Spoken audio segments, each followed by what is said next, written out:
Welcome to the Ed O'Keefe Show. Transform your mind, accelerate your business, energize your body, and inspire the world. Now here is your host, Ed O'Keefe. All right, hey guys, it's Ed here. How are you? We're in San Francisco.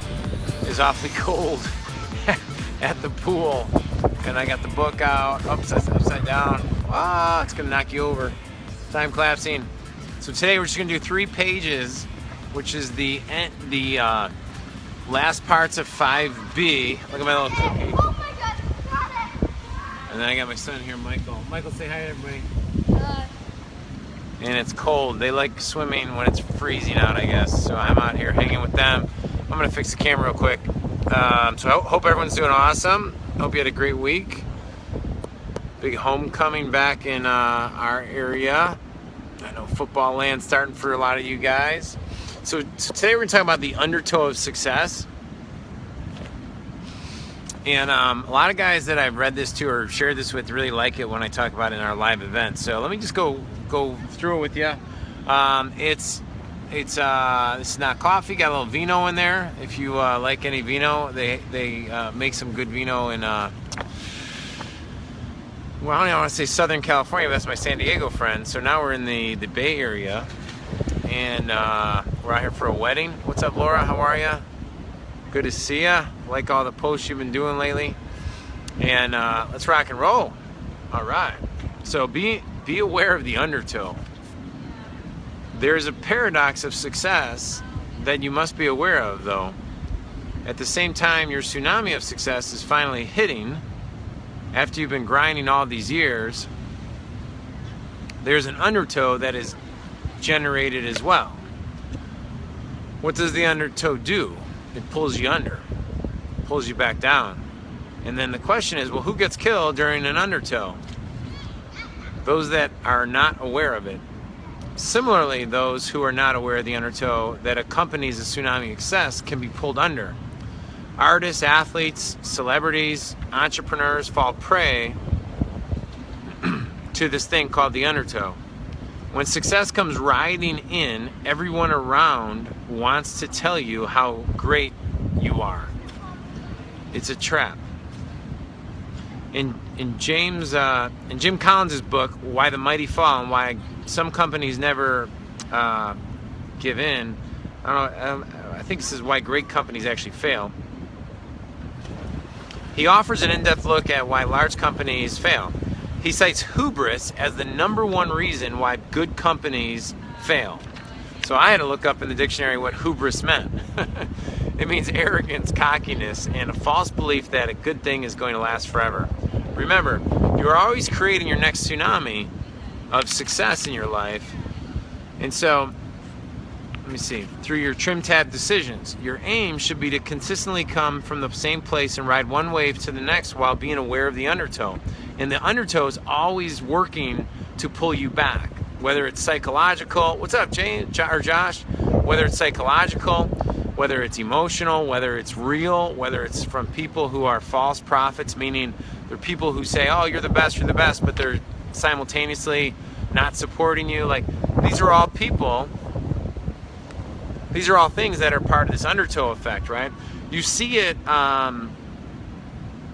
You see it in sports. You know, you see it like. I hate to throw like the Johnny Manziels of the world under the bus, but you see it from people who see this great amount of success, yet they have this false belief system that it's always going to be there, and that. What's up, Ann Farley? Joining me from San Francisco. They have this false belief system that.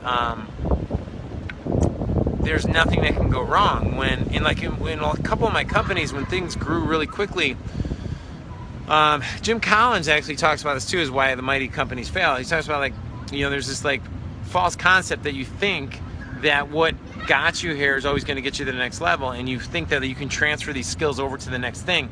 So you blindly push forward with the same kind of false assumption that it's always going to be that way. So I have some questions in the book that will walk you through this. but I've had 2 glasses of wine and I don't really feel like reading the book right now. So I'm gonna just talk to you about it. Is like, you know, like so in business, for example, when you're growing something, when something's working, there's this concept of like, oh, let's just grow the heck out of it, or let's scale it. And the reality is that every growth point is just another test to the next growth point. Oh, here's Keegan wants to say hi to you guys. Hi. What do you want to, besides hi, what do you want to say? I don't know. How was your day today? Where'd you go today?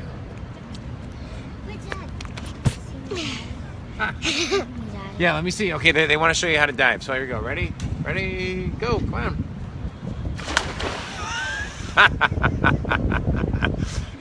Those children are from the same parents and they dive completely different. Ta-da! Ta-da, you guys are amazing. I'm proud of you. So the concept is like, as you grow something, you have to look at it as the next test. You can't always assume that what results you got in the initial test or the secondary test or the ones that finally worked are going to scale infinitely. Secondarily, you can't think, one second. You can't think that since something works in one medium or one channel, or you've had success in one location, that it's going to necessarily transfer over into the next business, medium, or whatever. So you have to look at that as the next thing. So I'm going to keep this simple today because we're out here in the family. We got things going on. There's a hot tub behind me, which I'm going to hit in a few minutes. Those things. What's up, Tanner? I know it's freezing out here, dude. Oh my God, it's so cold out here in the pool. And the kid, look at the ripples in the water. Look at it. Dive backwards or something. Do something crazy. Hey,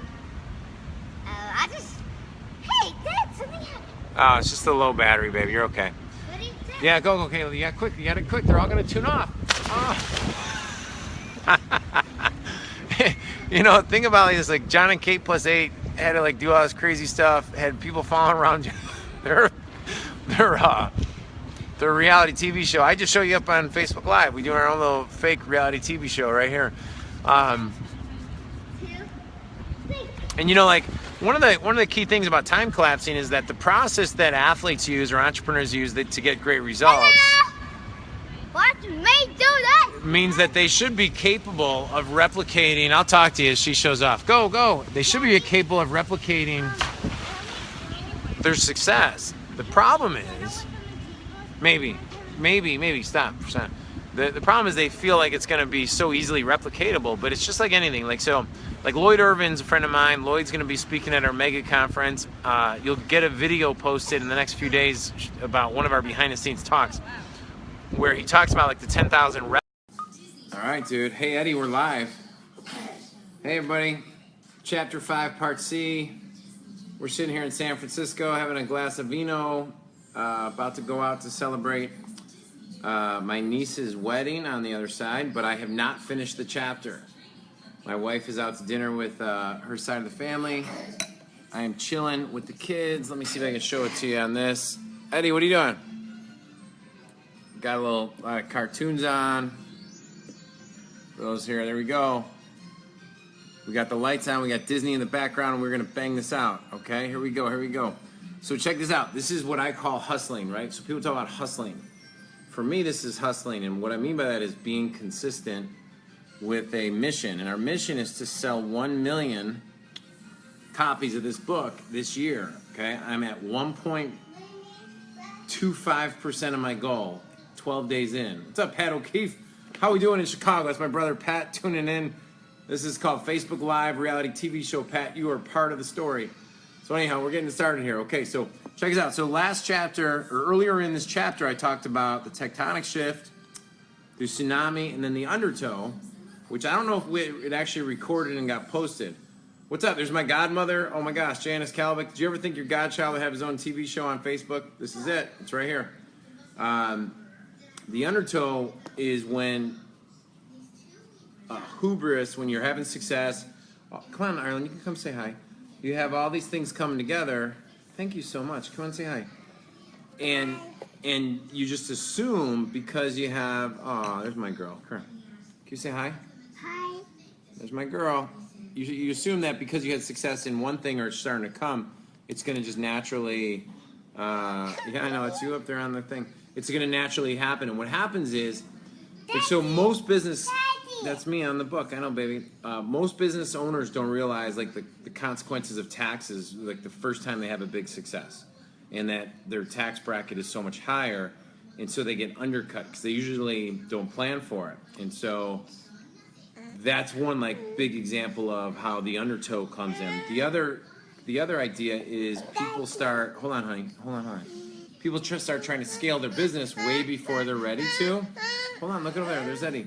Wait, you gotta let me finish this one thing. And so when that happens, they end up deferring cash flow and profits down the road, and they think they're going to make it up on the back end of the business. That works on some businesses, but not a lot. Hey, okay, I got an idea. You want to help me with something? We'll see if Emily, our babysitter, comes showing up real quickly. The other thing is cockiness. Just this concept of I've done it once successfully. Hold on. Hey, Em! I've done it once successfully, so now it's always going to be successful.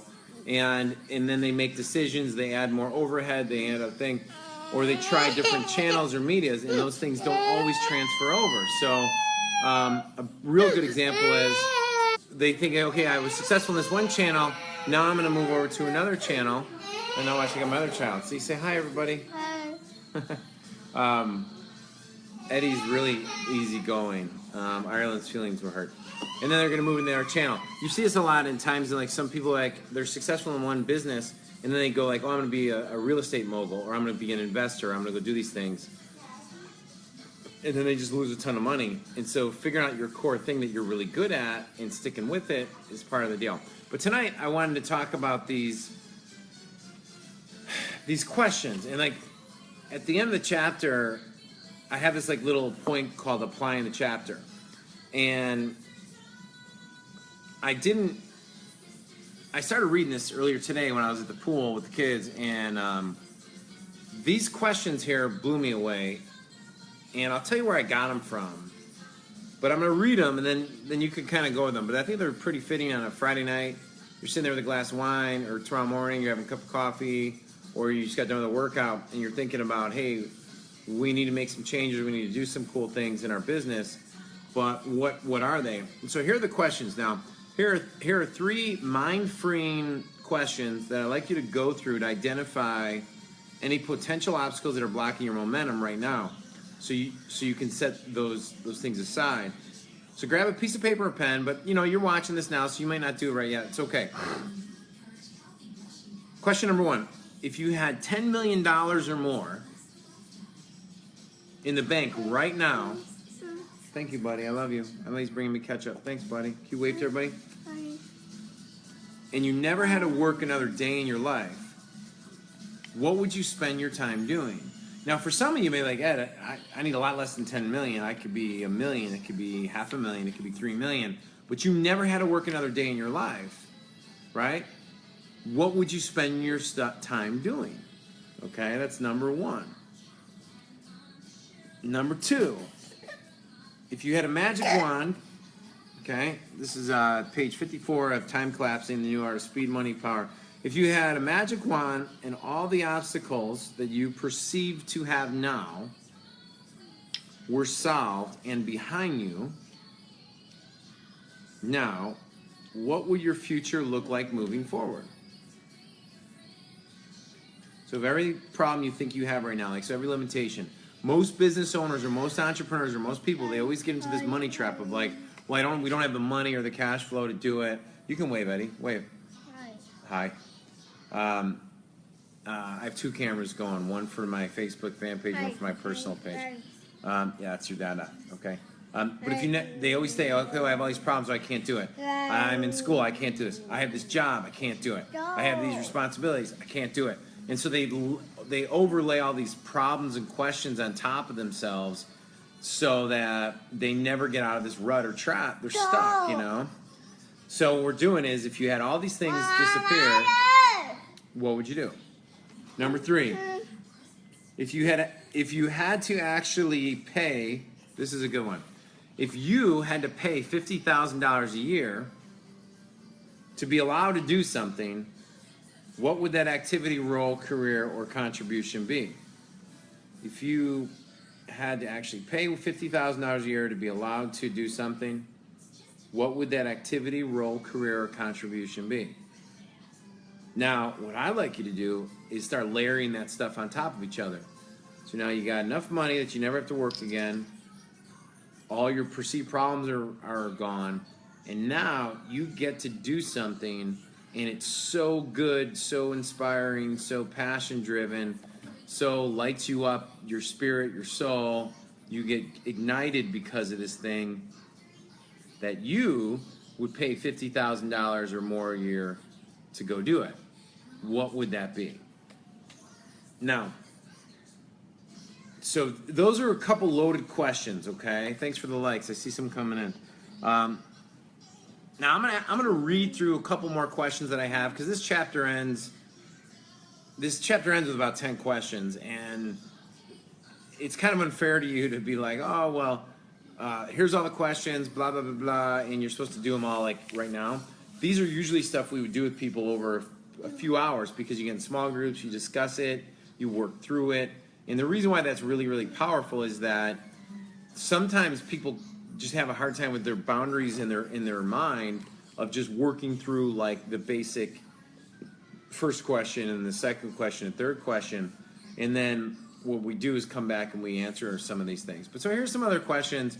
This is in the chapter I think 5 of Time Collapsing, the New Art of Speed, Money, and Power, meaning, and I call it the tectonic shift, tsunami, and undertow, the power of directional pull, which is this concept of creating momentum in your life. And so these questions could have gone in any chapter, but this is how I ended this chapter. So let's finish it off. So pivotal Trimtab decisions, okay? So these are decisions that you answer these questions, you're going to get different perspectives, you're going to feel differently on it. Am I open to the possibility that my future may combine elements of what has already been done, what's been coming behind you, knowing that I could use the existing examples of my past to reverse engineer my future? So what I'm saying there is like, am I open to the possibility that my future may be different than what I've created in my past, but the process above it, the process I've used to reverse engineer things. Eddie, don't. Hey, Eddie, let's keep our hands off it. Come sit with me over here. He's getting on the other side. He wants to be part of the show now, so I'm gonna see if he wants to come sit with me. He's drawing now. We might shake a little bit. You'll be fine. I'm not on the Titanic. So that we can reverse engineer the future. A lot of people look at like the content of what they've done in the past, meaning their career, their first business, or their second business, or third business, and they project that out to the future, rather than looking at the process they created and then replicating the process, which we do, reverse engineering. Am I open to reevaluating how my business or my money machine, so how you make money in life or how you create freedom for yourself, is structured?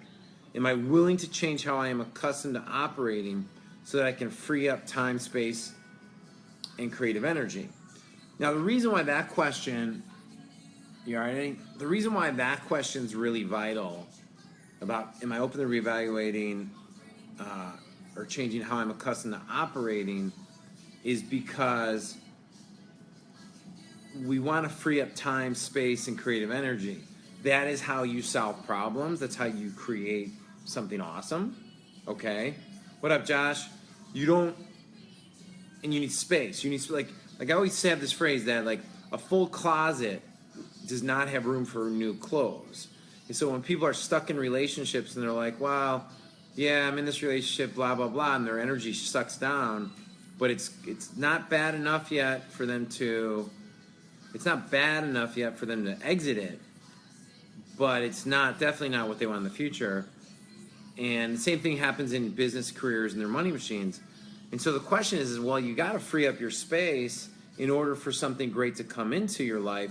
Otherwise, you're just going to keep, creating the same, magnets attract, like the magnets, the law of attraction states that which you think or expand or feel creates more of the same. So if you're in a low energy space, you need to extract the energy that's holding you down before you can accelerate up. I mean, it's chapter 3 about losing the friction, right?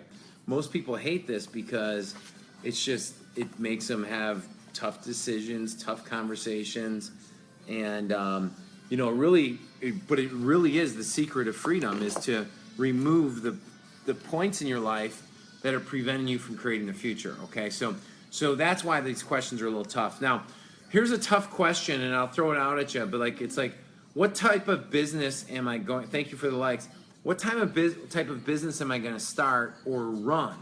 And so this question in and of itself, like, is it a cash flow business? Is it a lifestyle business? Is it one that I feel I'm going to grow? It's going to change the world, and maybe I'm going to get a big payday at a certain point.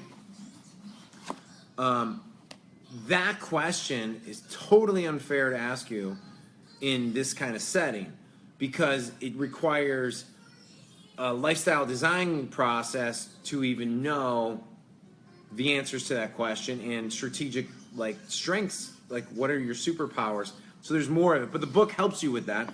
But I don't know why I put it here. It's just in this chapter. It's on page 55.